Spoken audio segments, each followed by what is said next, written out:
রাসূলুল্লাহ সাল্লাল্লাহু আলাইহি ওয়াসাল্লামের ভালোবাসা মহব্বত কেমনে আসলে কোথায় আমাদের কোন দিক থেকে একটা দোয়া নবীর শেখানো জিজ্ঞাসা করলে উম্মত বলতে পারে না।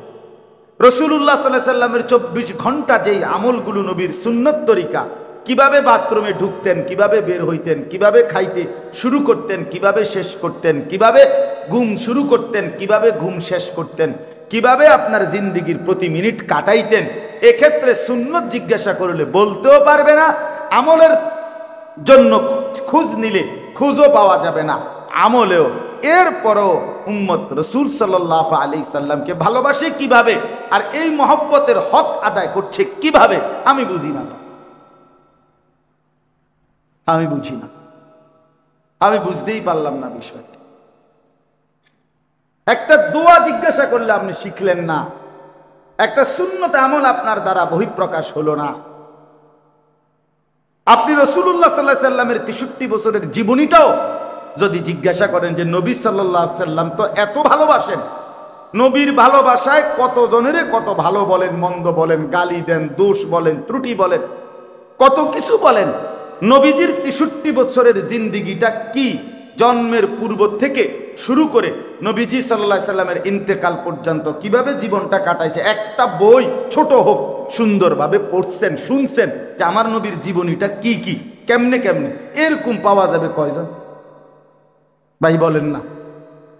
জোয়ান ছেলেকে বাদ দিচ্ছে, বুড়া মানুষ কক যে না আমি আমি শুনছি। বলেন আপনি রাসূলুল্লাহ সাল্লাল্লাহু আলাইহি সাল্লামকে কি ভালোবাসেন? হ্যাঁ, বন্ধুর জীবনীটাও শুনলেন না। আজকের এই ওয়াজ মাহফিল, ইসলাহি মজলিস, দ্বীনি আলোচনার এই মোবারক বরকতময় মজলিসে আল্লাহ তাআলাই আমাদেরকে আসবার, বসবার, আল্লাহর জন্যই জমা হওয়ার তৌফিক দান করেছেন। এজন্য আমরা সকলেই বলি আলহামদুলিল্লাহ। আসলে জায়গাটা যেহেতু একেবারেই ছোট্ট, এই জন্য একটু কষ্ট হলেও সবাই যেটুকু সম্ভব হয় চাপাইয়া বসে, তাইলে আরেকজন বসতে পারলে, একজন সাথীও যদি বসতে পারে তাহলে আপনিও সওয়াব পাবেন। কেউ ফিরে গেলে তো আর সুন্দর হইল না। মূলত বাইরেও ইন্তজাম করার চেষ্টা করেছিল ওরা,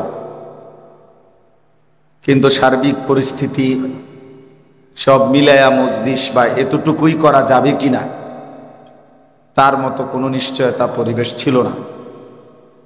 এরপরেও আল্লাহ তাআলার উপরে ভরসা করেই মূলত আজকের এইটুকু আয়োজন করা হয়েছে। আমরাও যথেষ্ট পরিমাণ পেরেশানি, অস্থিরতা নিয়েই ক্যান্টনমেন্ট থেকে, কুমিল্লা, ওইখান থেকে আসছি। আলহামদুলিল্লাহ আল্লাহ পাক এনেছেন। এই জন্য আপনাদের সবার কাছে অনুরোধ, যে কয়জন বাবা, ভাই, জওয়ান, মূলত আমরা একটা বিষয় খুব স্পষ্ট, এই প্রযুক্তির আধুনিকতার কোনো কিছুই স্থায়ী না, দীর্ঘমেয়াদী না, এটা একটা স্পষ্ট। টেলিগ্রাফ অফিস আমি দেখছি কুমিল্লাতে, টেলিগ্রাফ এখন অনেকের টেলিগ্রাফ বুঝাইতেও কষ্ট। এরপরে ডাক পিয়ন, চিঠি। আলহামদুলিল্লাহ আমরা তো আমাদের ছাত্র জীবনে চিঠির মাধ্যমেই বাড়িতে টাকা পয়সার জন্য চিঠি দিতাম, আর আমার আব্বা মানি অর্ডার করত টাকা। তো মানি অর্ডারের যে কাগজটা ছিল ওইটার নিচে ছোট্ট কদ্দুর কাগজের মধ্যে লেখার মানে জায়গা ছিল, যে কোনো কথা থাকলে লিখতে পারত। তো এইটুকু আব্বা লিখে দিত, দেখতে জানিস টাকা পাঠাইলাম, টাকা পাইয়া উত্তর দিই, খালাস। তো আবার জানাইতাম চিঠির মাধ্যমে। তাইলে এইটাও আমি দেখছি আমারই ছোট জীবন। আমার বয়স 43 বছর শুরু হয়েছে, এখন চলতেছে। 1981 সনে আমার জন্ম, অক্টোবর মাসে। তাইলে সেই হিসাবেই বলতেছে। এরপরে ওই যে হাত দিয়া ঘুরানো টেলিফোন, ওইটা আমি ব্যবহার করছি, দেখছি, অ্যানালগ যে টেলিফোন। এইভাবে আস্তে আস্তে ক্যাসেট, ফিতাওয়ালা ক্যাসেট আমাদের সময় ব্যাপক ছিল, ওয়াজ মাহফিল গান বাদ্যও ছিল, সব ফিতাওয়ালা ক্যাসেটের মধ্যে। এরপরে আপনার ওই যে চ্যাপ্টা চ্যাপ্টা ডিস্ক, সিডি, একদম পাতলা পাতলা গোল গোল সিডি ছিল, সেটাও আমি দেখছি। এরপরে আইসা মোবাইল, 10 টাকা মিনিট দোকানদারের কাছে গিয়ে কাগজ জমা দিতে হইতো। ছোটবেলা আমার মনে আছে, আমার মানে যে সময় মোবাইল দেখছি তখন আমরা নাম্বার লিখে নিয়ে দোকানদারের কাছে দিতাম, উনি কল কইরা কথা কইয়া এরপরে আমগো হাতে দিত, হ্যাঁ ধরেন কথা কনে। আবার বন্ধ করার জন্য ওর হাতেই তুলে দিতাম, ভাই ভাই ভাই বন্ধ কর বন্ধ কর। মানে কোনটা টিপ দিলে কোন বেয়াদবি হয়, কোন গুনাহ হয় কে কইতে পারে। এই ডরে নিজেরা কি করি নাই, মোবাইলটা বন্ধ করি নাই। আর এই নিয়ে দেখতাম সব সময় দোকানদারের লগে ঝগড়া হইতো কাস্টমারের, যে আপনি ইচ্ছা করে তুই বেটা 2 সেকেন্ড পরে বন্ধ করছো, 20 টাকা কইতে আছো। মানে হে ওই 1 মিনিট 2 সেকেন্ড তাহলে 20 টাকা, মানে 2 মিনিটের টাকা দিতে হইব। 1 মিনিটের পরে 1 সেকেন্ড বেশি হইল, এই কাবজাব চলতো। ধীরে ধীরে আজকে আস্তে আস্তে আস্তে আস্তে কোথায় এসে পৌঁছলো। তাইলে বললাম যে আমার এই 43 বছর, তাহলে এখান থেকে আমি প্রথম 10 বছর একবারে ছোট্টবেলার, যে এটা তো আমি কিছু বুঝি না, আমার মনেও নেই প্রাইমারির ছোট্টবেলার জীবনটা আমার। এরপরে আমি তাহলে 33 বছর, 10-এর পরে, তাহলে এই মাত্র 30 বছরের ভিতরে আমি কত কিছু দেখলাম, কতটা প্রযুক্তি আমার এই 30 বছরের ভিতরে বদলে গেল। এখন আর ফিতাওয়ালা ক্যাসেট নাই, এখন আর ওই চ্যাপ্টা সিডি এগুলো নাই, টেলিগ্রাফ অফিসের পাত্তাও নাই। এরপরে ডাক পিয়ন এবং চিঠির এটা আছে, ডাক বিভাগ আছে, কিন্তু না থাকার মতোই। সরকারি অফিসিয়াল কিছু জিনিসপত্রের কাজে হয়তো ব্যবহার হয়। এই যে প্রতিনিয়ত প্রযুক্তি বদলায়, কোরআনুল কারীমের মধ্যে আছে। আল্লাহ তাআলা বলেন, ওয়াল খাইলা ওয়াল বিগালা ওয়াল হামিরা লিতারকাবুহা ওয়া জিনা। আল্লাহ তাআলা বলেন, ঘোড়া, গাধা, খচ্চর এগুলো আমি তোমাদের বাহনের জন্য, যানবাহন হিসাবে, এবং তোমাদের সৌন্দর্য, অর্থাৎ তোমাদের গৃহপালিত প্রাণীর মধ্যে এগুলো সৌন্দর্য। বাড়িতে গরু পালে, ঘোড়া পালে, উট পালে, বকরি পালে, এটা তোমাদের একটা সৌন্দর্যের উপকরণ, এই হিসাবে আমি এগুলো বানিয়েছি। কিন্তু ওইখানে আছে কোরআন শরীফে ওই আয়াতে আল্লাহ তাআলা বলেন, ইয়াখলুকুকুম মা লা তা'লামুন। তবে আমি এর পর ধীরে ধীরে পর্যায়ক্রমে আরো অনেক কিছুই বানাবো, সৃষ্টি করব, যা তোমরা এখন জানো না, যা তোমরা এখন কি জানো না। তাইলে এখন আমরা এই যে আমিও হজ থেকে আসলাম 8 তারিখ জুলাই মাসে, তাহলে এই আরবের মানুষ, তাদের পূর্বপুরুষ গাধা, উট, ঘোড়া, খচ্চর এগুলোর পিঠেই চলাফেরা করছে। অথচ আজকে সময়ের ব্যবধানে আইসা 1000 বছর 500 বছরের ব্যবধানে তারা এখন সমস্ত আধুনিক প্রযুক্তির যানবাহনে চলাফেরা করতেছে। তাহলে একটা বিষয় স্পষ্ট, এটা মনে রাখতে হবে, যে আমাদের শুধুই কেবল প্রযুক্তি নির্ভর চিন্তা চেতনা, মেশিন নির্ভর জীবন, এটার মধ্যেই সব কিছুকে বিলিয়ে দেওয়া কোনোভাবেই আমাদের জন্য উত্তম বা কাঙ্ক্ষিত ফলাফল আনবে। এখন যে মনে করেন, যা অসংখ্য মানুষের জীবনের অনেক কিছু সে তার এই ফেসবুক, ইউটিউবের মাধ্যমেই জীবনে সাজাইছে, আর এটা যদি আর মনে করেন এটা আর নাই, তো কি হবে এখন? তাইলে এই জন্য আল্লাহর কথা, কোরআনের কথা, আখিরাতের কথাও যথাসম্ভব উচিত কলিজার ভিতরে ধারণ করা। আমি আমার জিন্দেগির ভিতরে যদি নিতে পারি, দিলের ভিতরে যদি নিতে পারি, তো এটাই বাস্তবতা, যে এইটা আমার জান্নাতে পর্যন্ত, আখেরাতে, কবরে, হাসরে, সর্বত্রই কখনোই আমার থেকে বিচ্ছিন্ন হবে না, আমার থেকে আলাদা হবে না। কোরআনুল কারীমের মধ্যে আছে ইয়াউমা ইদিন ইয়াতাযাক্কারুল ইনসান, হাসরের ময়দানে যখন সমস্ত মানুষ দাঁড়াবে এবং জাহান্নামকে হাসরের ময়দানে ফেরেশতারা টেনে আনবেন, জাহান্নাম টেনে আনবে জাহান্নামকে।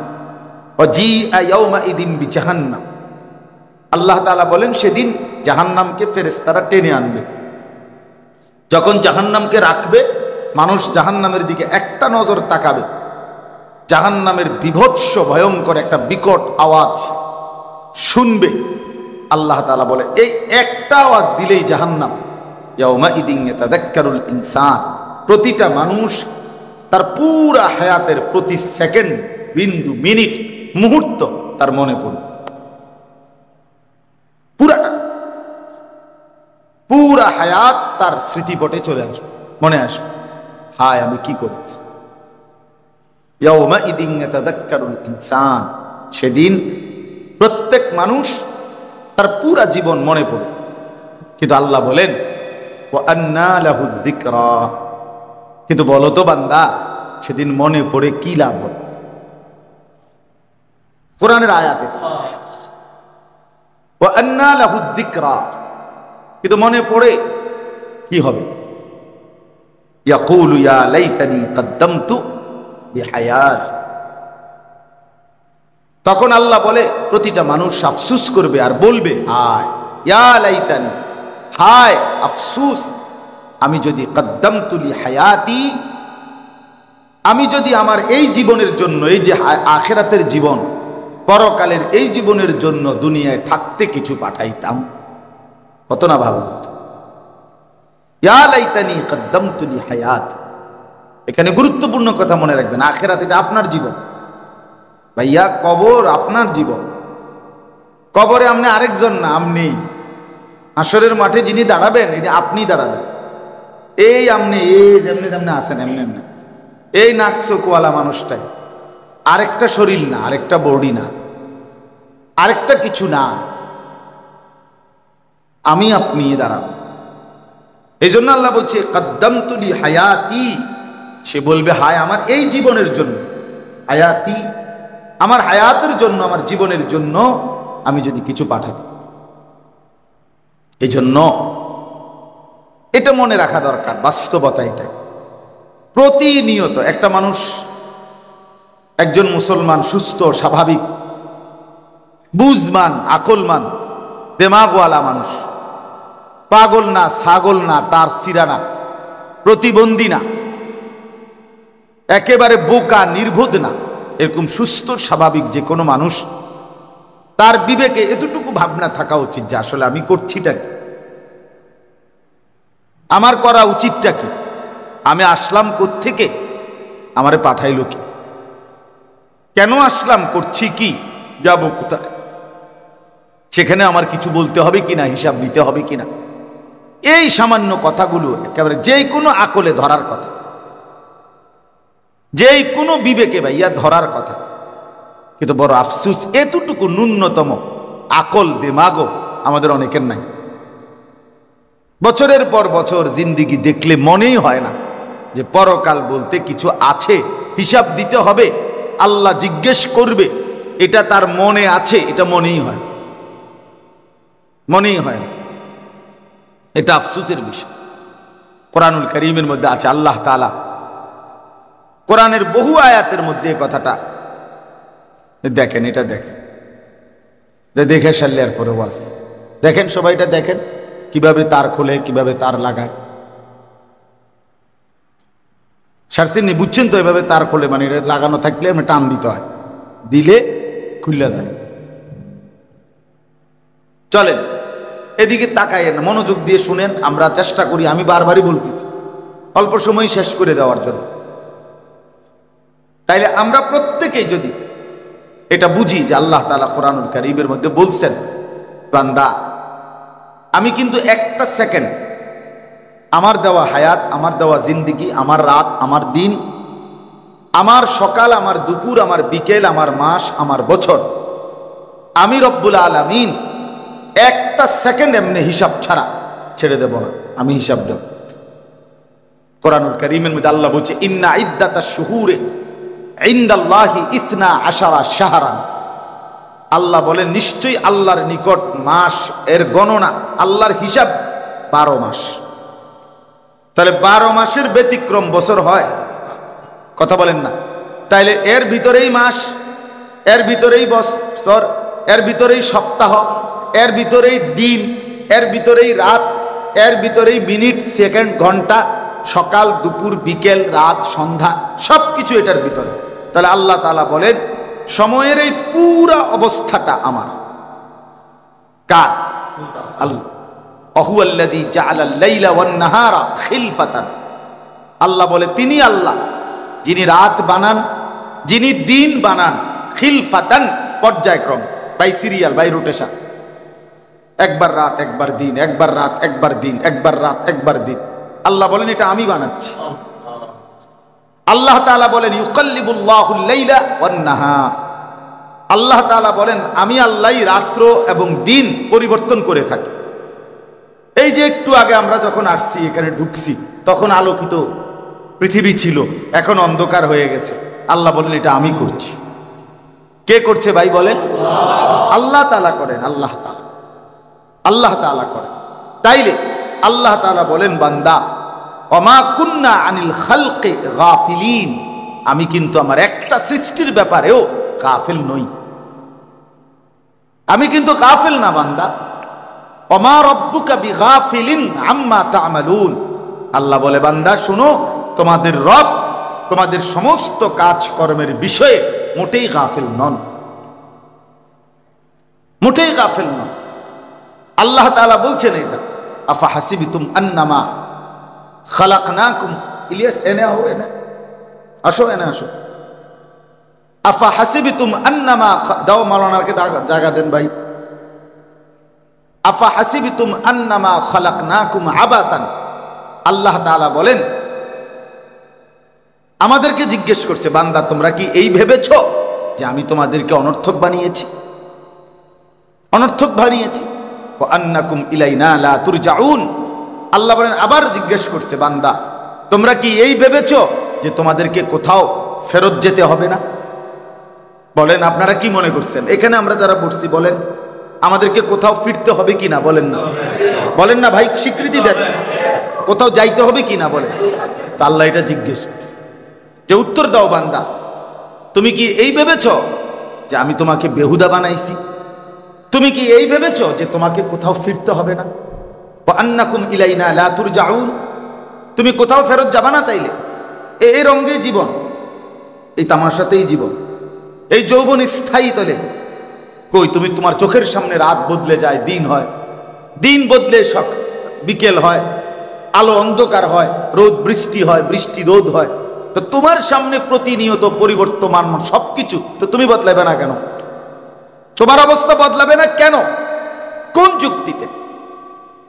আমার চারদিকের দুনিয়ার সবকিছু বদলাচ্ছে প্রতিনিয়ত, আমি বদলাবো না কেন? আমার অবস্থার পরিবর্তন হবে না কেন? তাহলে আল্লাহ তাআলা বলেন তুমি আল্লাহকে গাফিল ভেবো না। আল্লাহকে গাফিল ভেবো, আল্লাহকে গাফিল ভেবো না। আল্লাহ তাআলাকে বলছে, আল্লাহ বারবার বলছে তুমি আমারে গাফিল ভেবো না।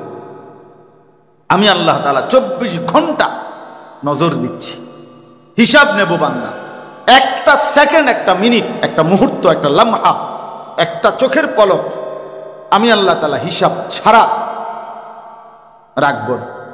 ও এখন মাগরিবের নামাজ আমরা এখানে পড়ছি, আমাদের হাফেজ আনোয়ার ভাই পড়াইছে, ও এখানে প্রথম যে সূরা পড়ছে, সূরার মধ্যে আল্লাহ তাআলা সূরা তাকাসুর, ওই সূরার মধ্যে আল্লাহ বলেন সুম্মা লাতুসআলুন্না ইয়াওমা ইদিন আনিন নাঈম, আনিন নাঈম। এক মিনিট আমাকে জরুরি।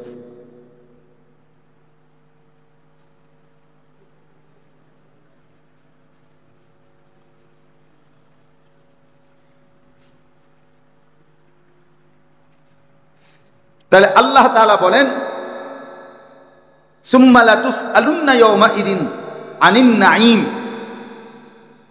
আমি আল্লাহ তাআলা অবশ্যই তোমাদেরকে জি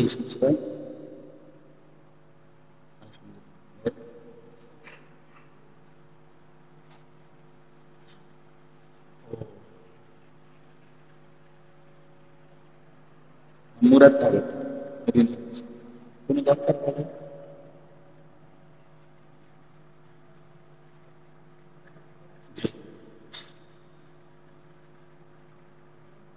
আচ্ছা তাহলে আমি আসার পরে ফোন দিই আপনারে আজকে আসার পরে ফোন দিই হ্যাঁ ইনশাআল্লাহ জি তো আল্লাহ তাআলা বলেন সুম্মা লাতুসআলুন্না ইয়াওমা ইদিন আনিন নাঈম আমি আল্লাহ তাআলা অবশ্যই অবশ্যই জিজ্ঞেস করব আমার দেওয়া প্রতিটি নিয়ামতের ব্যাপারে এই যে লাতুসআলুন্না আমাদের আরবিতে এটা লামে তাকিদ বা নুনে তাকিদ সকিলা অর্থাৎ সর্বোচ্চ দৃঢ়তা জ্ঞাপক শব্দ আরবি ভাষায় নিয়মে আরবি কায়দায় আরবি ব্যাকরণের নিয়মে সর্বোচ্চ দৃঢ়তা এখানে বোঝাচ্ছে অবশ্যই অবশ্যই জিজ্ঞেস কর আচ্ছা কোরআনে আছে আল্লাহ বলেন ফাওয়ারাব্বিকা লানাসআলান্নাহুম আজমাইন আল্লাহ বলেন শোনো আমার রবের কসম আমি আমার আল্লাহ আমি যে আল্লাহ আমি যে রব এই রবের কসম আমার জাতের কসম আমি কিন্তু সকলকেই জিজ্ঞেস করি ফাওয়ারাব্বিকা লানাসআলান্নাহুম আজমাইন আমার ভাই বুঝতে শিখেন 1 মিনিটের জন্য দুনিয়া ভুলে যান দিল লাগান আপনার ইনসাফ আপনার কাছে আপনার জিন্দেগি আপনার কাছে আপনার আমানত আপনার কাছে আপনার হায়াত আপনার কাছে আমার হায়াত আমার কাছে যুবক ভাই তোমাদেরকে কোনোভাবে শেষ পর্যন্ত এটা মনে রাখতে হবে আমি শুধু আমি শেষ পর্যন্ত আসলেই ডানে বামে কেউ নাই আসলেই বাস্তবতা এটাই সত্য এটাই শেষ কথা শেষ পর্যন্ত আমি একাই আমার ডানে বামে কেউ নেই আমার মৃত্যুতে কেউ সাথে মরে না আমার অসুস্থতায় কেউ আমার সাথে অসুস্থ হয় না আমার যদি চোখে ঘুম না আসে এ কারণে কেউ নির্ঘুম থাকে না আমি আসলেই একাই আমার ক্ষুধায় আরেকজনও ক্ষুধার্ত হয় না আমার তৃষ্ণায় আরেকজনও তৃষ্ণার্ত হয় না আমি এটাই সত্য এটাই বাস্তব আল্লাহ তাআলা কোরআনুল কারীমের মধ্যে এটা বলছেন বান্দা তুমি যেমন একা দুনিয়াতে পাঠাইছি আমি তোমাকে ফেরত নেব একাই একজনই লাকাদ জিতুমুনা কামা খালাকনাকুম আউয়ালা মাররা তাহলে আল্লাহ তাআলা বারবার বলছেন ভাইয়া জিজ্ঞাসা করবে প্রশ্ন করবে ওয়াকিফুহুম ইন্নাহুম মাসউলুন আল্লাহ তাআলা বলেন ফেরেশতাদেরকে বলবে এদেরকে দাঁড় করাও ইন্নাহুম মাসউলুন এদেরকে এখন প্রশ্ন করাও একই কথা এখন জিজ্ঞেস করব আমি জিজ্ঞেস করি তাইলে এই আমরা যে কয়জন বসছি আমরাই ভাবি ভাই ইনসাফের সাথে ভাবি আমাদের ইসলাহি মজলিসের মূল ফিকির এটা দিল জাগানো দিল এই ছোট ছোট মজলিস কোনো পরোয়া নাই আমি আলহামদুলিল্লাহ এই পুরাপুরি পেরেশা আমার এই সারা যত মানুষ চারদিকে মহব্বত করছে কইছে আত্মীয় স্বজন ভাই বেরাদর আপনার এই জাগাতে লইরেন না কিন্তু আমি আলহামদুলিল্লাহ বুধবার দিনও বয়ান করছি বৃহস্পতিবার দিনও মদনপুর বয়ান করছি গতকালকে শুক্রবার দিনও বয়ান করছি মাদাইয়া গতকাল শনিবারও 2টা বয়ান করছি এই অল্প কয়জন আজকেও আবার আসছে আমার হিসাব হইল 5 জন হোক 2 জন হোক 50 জন হোক 20 জন হোক এটা আমার কোনো হিসাবের কিছু নাই সংখ্যা কোনো বিষয় নয় এখানে আমি আল্লাহর কথা কোনোভাবে বলতে পারার একটু সুযোগ পাওয়া এটাই কাজে লাগানো উচিত কবি ইধার কবি উধার কখনো এদিকে কখনো সেদিকে কবি জমি পর কবি আরশ পর কখনো নিচে মাটিতে কখনো উপরে এই যে 4 তলা আমি এনে 2 তলা না 3 তলায় উঠেছি গেলাম কয় তালা স্যার আমি বললাম জানা বুঝলে গেছি চল আবার প্রথম থেকে কই না উঠি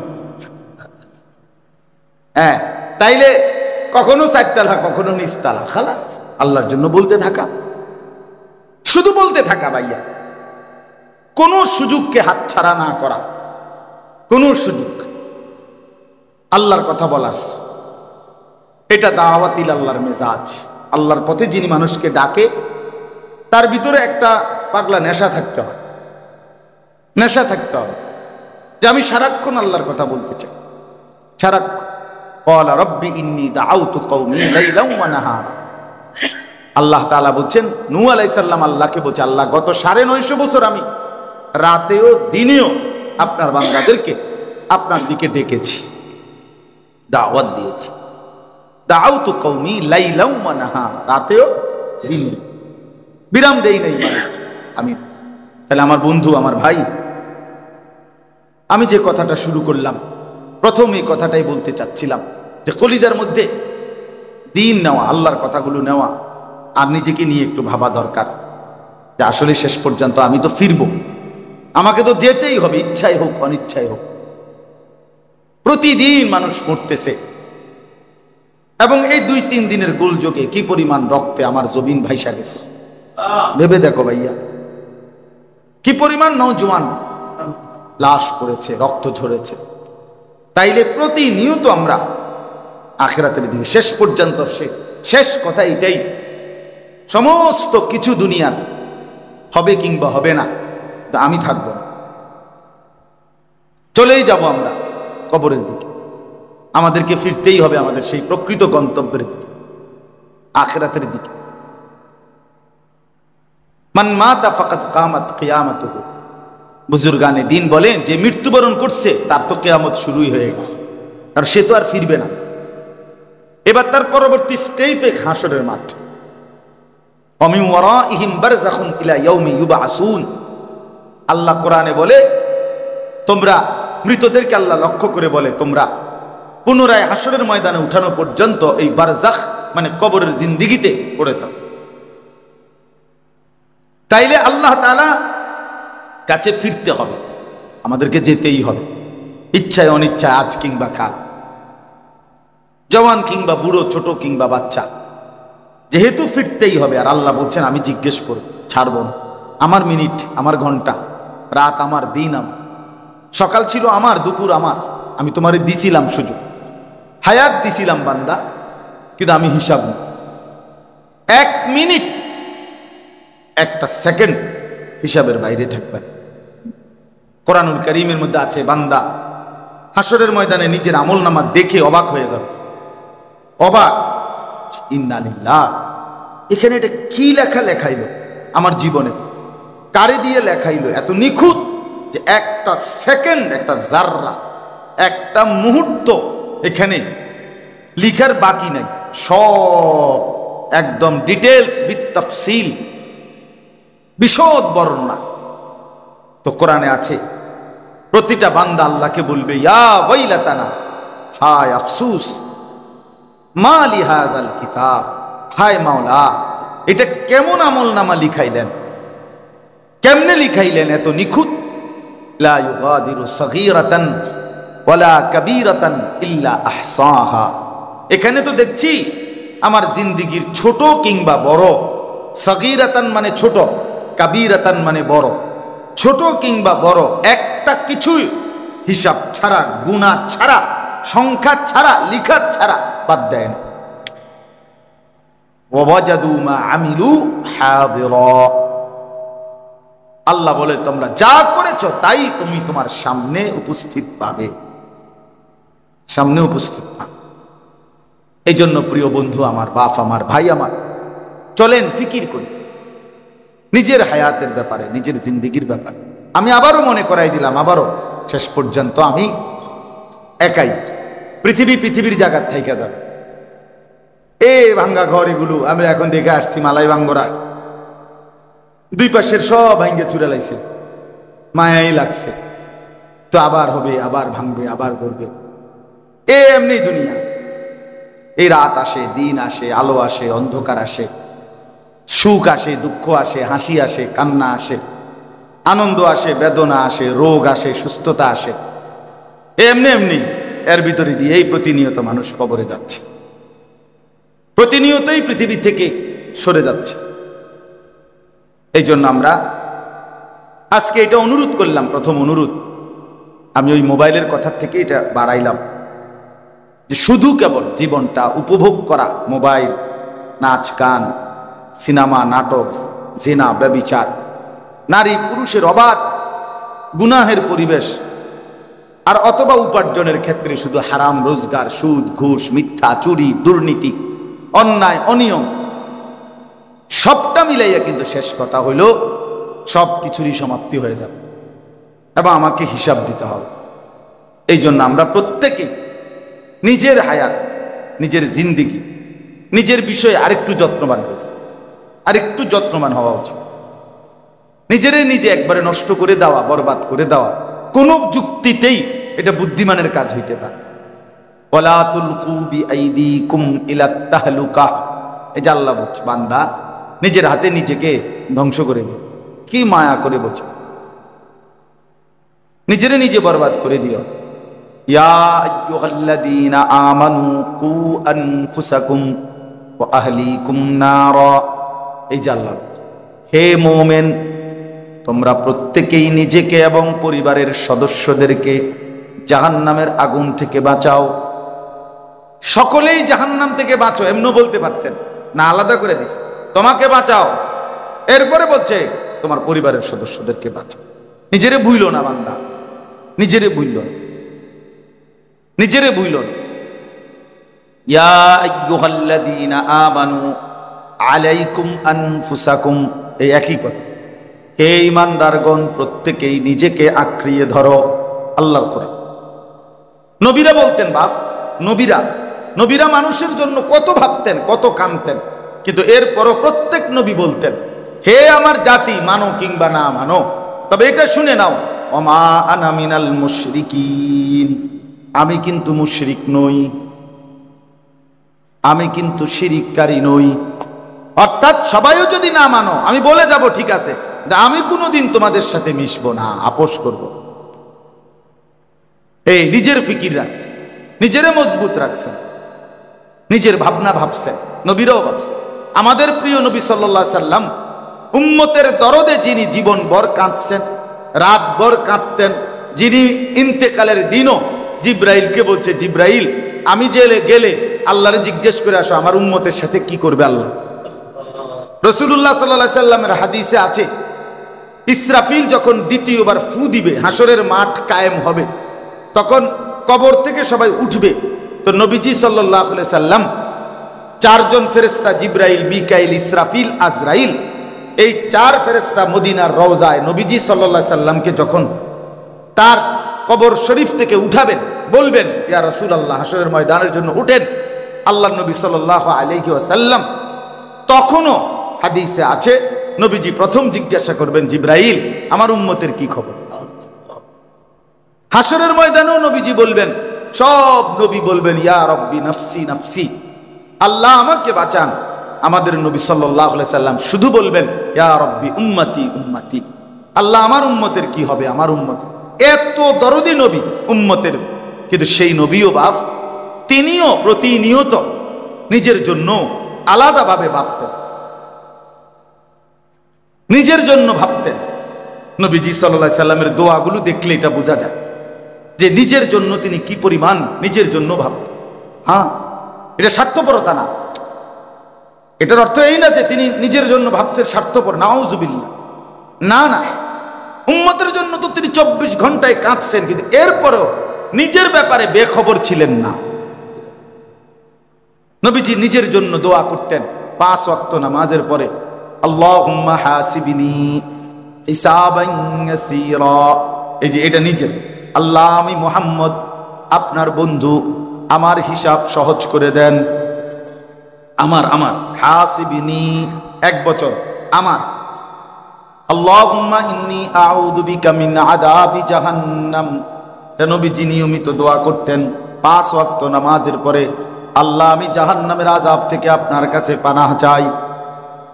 নবীজি নিজে বলতেন আল্লাহুম্মা ইন্নী আউযু বিকা মিন আযাবিল কবর, আল্লাহ আমি আপনার কাছে কবরের আযাব থেকে পানাহ চাই। আল্লাহুম্মা ইন্নী আউযু বিকা মিন ফিতনাতিল কবর, আল্লাহ আমি কবরের মুসিবত থেকে আপনার কাছে পানাহ চাই। এই যে আল্লাহুম্মা ইন্নী আউযু বিকা মিন ফিতনাতিল মাসীহিদ দাজ্জাল। আল্লাহ, আমি আপনার কাছে দাজ্জালের ফিতনা থেকে পানাহ চাই। আল্লাহুম্মা ইন্নী আউযু বিকা মিন ফিতনাতিল মাহইয়া ওয়াল মামাত। আল্লাহ, জীবন মরণের যেই কোনো মুসিবত থেকে আমি আপনার কাছে পানাহ চাই। এই যে নিজের জন্য দোয়া করতেন কিনা বলেন না? কথা বুঝছেন কিনা বলেন না ভাই? নিজের কথা ভাবছেন কিনা বলেন? আল্লাহুম্মা ইন্নী আসআলুকা মিনাল খাইরি কুল্লি আজিলিহি ওয়া আজিলি। নবীজি দোয়া করতেন, আল্লাহ, আমি সব কল্যাণ আপনার কাছে চাই। এখন দুনিয়ার কল্যাণ এটাও চাই, আগামীর আখিরাতের কল্যাণ সেটাও চাই। ওয়া আউযু বিকা মিনাশ শাররি কুল্লি আজিলিহি ওয়া আজিলি। আল্লাহ, আমি সমস্ত ক্ষতি মুসিবত থেকে পানাহ চাই, এই দুনিয়ার অনিষ্ট থেকেও আখিরাতের ক্ষতি থেকেও। এই যে কত দোয়া আছে, কত দোয়া। আল্লাহুম্মা আতি নাফসি তাকওয়াহা ওয়া যাক্কিহা আনতা খায়রু মান যাক্কাহা আনতা ওয়ালিয়ুহা ওয়া মাওলাহা। নবীজির দোয়া, আল্লাহ, আপনি আমার দিলকে তাকওয়া দিয়ে পূর্ণ করে দেন। নবীজি দোয়া করতেন। আল্লাহুম্মা আসলিহ লি শা'নি কুল্লাহ ওয়া লা তাকিলনি ইলা নাফসি তারফাতা আইন। আল্লাহ, আপনি আমার পুরা জিন্দেগি সুন্দর করে দেন, সংশোধন করে দেন। আমারে আমার নিজের বুদ্ধি বিবেচনার হাতে এক সেকেন্ডের এক পলকের জন্য ছেড়ে দিয়েন না। আমি যেন এক সেকেন্ড মন মতো না চলি, আমি যেন 24 ঘন্টা আপনার হুকুম মতো চলি। আল্লাহুম্মা আলহিমনি রুশদি ওয়া আইদিনি মিন শাররি নাফসি। নবীজি দোয়া করতেন, আল্লাহ, সব বিষয়ে সঠিক সিদ্ধান্ত এটা আপনি আমার অন্তরের মধ্যে ঢেলে দেন। আল্লাহুম্মা আলহিমনি রুশদি ওয়া আইদিনি মিন শাররি নাফসি। আমার নফসের মনের চাহিদার ক্ষতি থেকে আপনি আমাকে বাঁচিয়ে দেন। কত দোয়া, কত দোয়া হাদিসের কিতাবে ভরা, পৃষ্ঠাকে পৃষ্ঠা। নবী নিজের জন্য দোয়া করতেন। আল্লাহুম্মা ইন্নী আসআলুকাল হুদা ওয়াত তুকা ওয়াল আফাফা ওয়াল গিনা। নবীজির দোয়া, আল্লাহুম্মা আস্তুর আওরাতি ওয়া আমিন রাওআতি। আল্লাহুম্মা ইহফাজনি মিন বাইনি ইয়াদাইয়া ওয়া মিন খালফি ওয়া আন ইয়ামিনি ওয়া আন শিমালি ওয়া মিন ফাওকি ওয়া আউযু বিকা আন উগতালা মিন তাহতি। আল্লাহ, আপনি আমাকে সামনে পিছনে ডানে বামে উপর নিচ সব দিক থেকে আপনি আমাকে হেফাজত করেন। এত দোয়া নবী শিখাইছেন মিয়া সাহেব, এত দোয়া। রাসূলুল্লাহ সাল্লাল্লাহু আলাইহি ওয়াসাল্লামের ভালোবাসা মহব্বত কেমনে আসলে, কোথায় আমাদের? কোন দিক থেকে একটা দোয়া নবীর শেখানো জিজ্ঞাসা করলে উম্মত বলতে পারে না। রাসূলুল্লাহ সাল্লাল্লাহু আলাইহি ওয়াসাল্লামের 24 ঘন্টা যেই আমলগুলো নবীর সুন্নত তরিকা, কিভাবে বাথরুমে ঢুকতেন, কিভাবে বের হইতেন, কিভাবে খাইতে শুরু করতেন, কিভাবে শেষ করতেন, কিভাবে ঘুম শুরু করতেন, কিভাবে ঘুম শেষ করতেন, কিভাবে আপনার জিন্দেগির প্রতি মিনিট কাটাইতেন, এক্ষেত্রে সুন্নত জিজ্ঞাসা করলে বলতেও পারবে না, আমলের জন্য খোঁজ নিলে খুঁজও পাওয়া যাবে না, আমলেও। এরপরও উম্মত রাসূল সাল্লাল্লাহু আলাইহি সাল্লামকে ভালোবাসে কিভাবে, আর এই মহব্বতের হক আদায় করছে কিভাবে, আমি বুঝি না, আমি বুঝি না, আমি বুঝতেই পারলাম না বিষয়টা। একটা দোয়া জিজ্ঞাসা করলে আপনি শিখলেন না, একটা সুন্নত আমল আপনার দ্বারা বহিঃপ্রকাশ হলো না। আপনি রাসূলুল্লাহ সাল্লাল্লাহু আলাইহি সাল্লামের 63 বছরের জীবনীটাও যদি জিজ্ঞাসা করেন যে নবী সাল্লাল্লাহু আলাইহি সাল্লাম তো এত ভালোবাসেন, নবীর ভালোবাসায় কত জনের কত ভালো বলেন, মন্দ বলেন, গালি দেন, দোষ বলেন, ত্রুটি বলেন, কত কিছু বলেন। নবীজির 63 বছরের জিন্দেগিটা কি, জন্মের পূর্ব থেকে শুরু করে নবীজি সাল্লাল্লাহু আলাইহি সাল্লামের ইন্তেকাল পর্যন্ত কিভাবে জীবনটা কাটাইছে, একটা বই ছোট হোক সুন্দরভাবে পড়ছেন, শুনছেন যে আমার নবীর জীবনীটা কি কি, কেমনে কেমনে, এরকম পাওয়া যাবে কয়জন ভাই বলেন না? জোয়ান ছেলে গো বাদ দিচ্ছে, বুড়া মানুষ হোক যে না আমি শুনছি। বলেন আপনি রাসূলুল্লাহ সাল্লাল্লাহু আলাইহি সাল্লামকে কি ভালোবাসেন? হ্যাঁ, বন্ধুর জীবনীটাও শুনলেন না, হযরতে হাসান রাদিয়াল্লাহু তাআলা আনহু, হাদিসে স্পষ্ট আছে, হযরতে হাসান রাদিয়াল্লাহু তাআলা আনহু তিনি উনার মামা হযরত খাদিজা রাদিয়াল্লাহু তাআলা আনহার আগের ছেলে সন্তান। তো উনার কাছে উনি জিজ্ঞাসা করছেন যে মামা, আপনি রাসূলুল্লাহ সাল্লাল্লাহু আলাইহি সাল্লামের চেহারা মোবারক, দেহ মোবারক কেমন ছিল আপনি একটু, আমি তো ছোটবেলায় দেখছি, আমার পুরো এখন আর ছোট্টবেলার বুঝ, আপনি তো পূর্ণ অবস্থায় দেখছেন, আপনি একটু বর্ণনা করেন, আমি না জানেন চেহারা, হাত, চোখ, নাক, কান কেমন ছিল একটু শুনি, আপনি একটু দূর করেন। মামা শুনাইছে ভাগিনারে, মামা ভাগিনারে কি, আর আমরার মামা ভাগিনারে গল্প শোনা, মিছা কথা গল্প। এক দেশে এক রাজা ছিল, রাজার একটা ফুতা ছিল, ফুতের একটা ঘোড়া ছিল, ঘোড়া লইয়া জঙ্গলে পথ দিছে, জঙ্গলে গিয়া দেখে একটা ছোট্ট ঘর, ঘরে গিয়া দেখে একটা রাজকুমারী ঘুমাইয়া রয়েছে, রাজকুমারী রে উঠাইছে, উঠালাও তোমার আমি বিয়ে করব। রাজকুমারী বলছে আমারে বিয়ে করতে হলে ওই পাশে একটা পুকুর আছে, এটার মধ্যে একটা এক ডুব দিয়া গভীরে একটা কৌটা আছে, কৌটাটার ভিতরে একটা ভ্রমর আছে, ভ্রমরটারে যদি অ্যাক্টিভ দিয়া মাইরে লাইতারো তাহলে রাক্ষসটা মরে যাবে, এবারে আমি সুইটা যাবো, আমার বিয়ে করে বাড়তি করে। বাহ, হ্যাঁ মিলে গেছে, মিলে গেছে। এই হলো মাও বাগিনার গল্প, চাচা বাতিজার গল্প, দাদা নাতির গল্প, দাদা নাতিরে গল্প শুনেছে, বাজে কথা, মিথ্যা কথা, বানোয়াটি কথা, খামখেয়ালি। আহা, আফসোসের। এখন আর মা তার সন্তানকে, আল্লাহ রসুল, সাহাবি তাদের গল্প জানেও না, বলেও না, বরঞ্চ বাচ্চা কিছু বললেই ডিস্টার্ব মনে করে, বাচ্চারে নিজের হাতেই মোবাইল দিয়ে দিছে, যা তুই তো এটা টিপতে থাক, মানে এনে ঝামেলা করিস, বিরক্ত করিস, বিরক্ত মনে করে।